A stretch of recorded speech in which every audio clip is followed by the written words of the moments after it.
ஜனநாயகத்துல எதை வேணா பேசலாம், அவங்களுக்கு தோன்றத அவங்க பேசுறாங்க. அந்த கருத்திலே எங்களுக்கு உடன்பாடு கிடையாது. அவங்களுக்கு பேசுற உரிமை இருக்கு, பேசுறாங்க.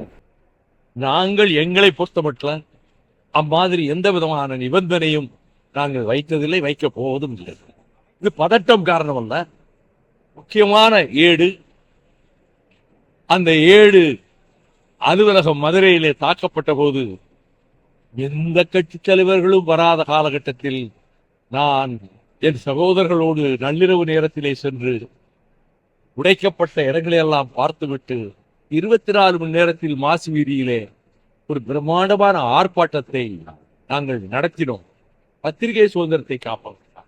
அது மட்டுமல்ல, அந்த பத்திரிகையினுடைய ஆசிரியராக கிருஷ்ணமூர்த்தி அவர்கள், உலகத்திலேயே பழமையான நாகரீகம் எகிப்திலும் கிடையாது, அங்கே மெசபடோமியா என்ற அந்த பகுதியிலும் கிடையாது, கிரேக்கத்திலும் கிடையாது, தமிழ்நாட்டில் தான் இருந்தது என்று சேனல் 4 நிரூபித்து காட்டியிருக்கிறது. 12,000 ஆண்டுகளுக்கு முன்னாலே அழகழகான கட்டிடங்களை கொண்டதும் நேர்த்தியான தெருக்களை கொண்டதுமான காவிரி பூம்பட்டினம் கடலுக்குள் அமிழ்ந்து கிடக்கிறது என்று சேனல் 4 அதை ஒளிப்படமாக காட்டியதை ஒரு கட்டுரையாகவே எழுதினார்.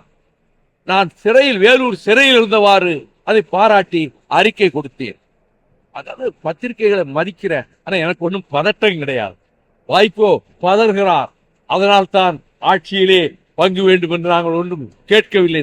உண்மையை சொன்ன, நாங்க என்னைக்கே நானோ என் சகாக்களோ எங்க இயக்கத்தை சேர்ந்தவர்களோ எங்களுக்கு மந்திரி சபையில் இட வேண்டும் என்றோ அதிகாரத்தில் பங்கு வேண்டும் என்றோ யாரும் பேசியது கிடையாது என்ற யதார்த்த நிலையை நான் சுட்டிக்காட்டினேன்.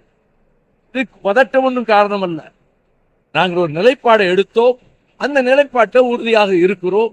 இப்படிப்பட்ட டிமாண்ட் எல்லாம் நாங்கள் வைக்க மாட்டோம்னு சொல்றோம். ஐயா, எத்தனை தொகுதிகள்ல உத்தேசமா கேட்பதற்கு வாய்ப்பு? பிறகு அந்த பேச்சுவார்த்தைக்காக ஒரு குழு அவர்களும் அறிவித்து, திமுக தலைமையேற்றிருக்கிற திமுக கழகம் அறிவித்து, நாங்களும் ஒரு குழுவை அறிவித்து, அப்ப பேசும்போதுதான் அதை பற்றி எல்லாம் வாதிக்க முடியும். அவங்களுக்கும் அந்த பேச்சுவார்த்தை நடத்துறவங்களுக்கு பற்றியில இப்ப அதை பற்றி நான் ஒன்றும் சொல்ல முடியாது.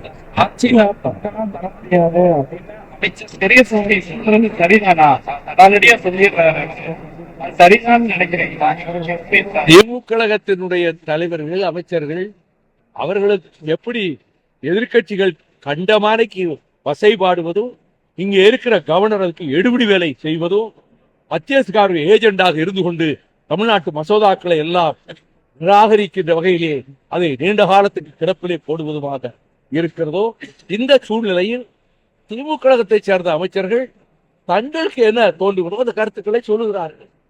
அது ஜனநாயக உரிமை. அதை பற்றி நான் ஒன்றும் கமெண்ட் பண்ண முடியாது. மொத்தம் 174 கிலோமீட்டர் நாங்க ஊருக்குள்ள எல்லாம் போயிட்டு வந்திருக்கோம். ஆமா, கக்கஞ்சி சிலையை பார்க்கறதுக்காக உள்ள போற மாதிரி ஒவ்வொரு ஊர்ல உள்ள போயிட்டு வந்திருக்கோம். மொத்தம் 174 172 கிலோமீட்டர் மொத்த நடைபயணம். அதனால கிலோமீட்டர் அளவு கொஞ்சம் குறைஞ்சி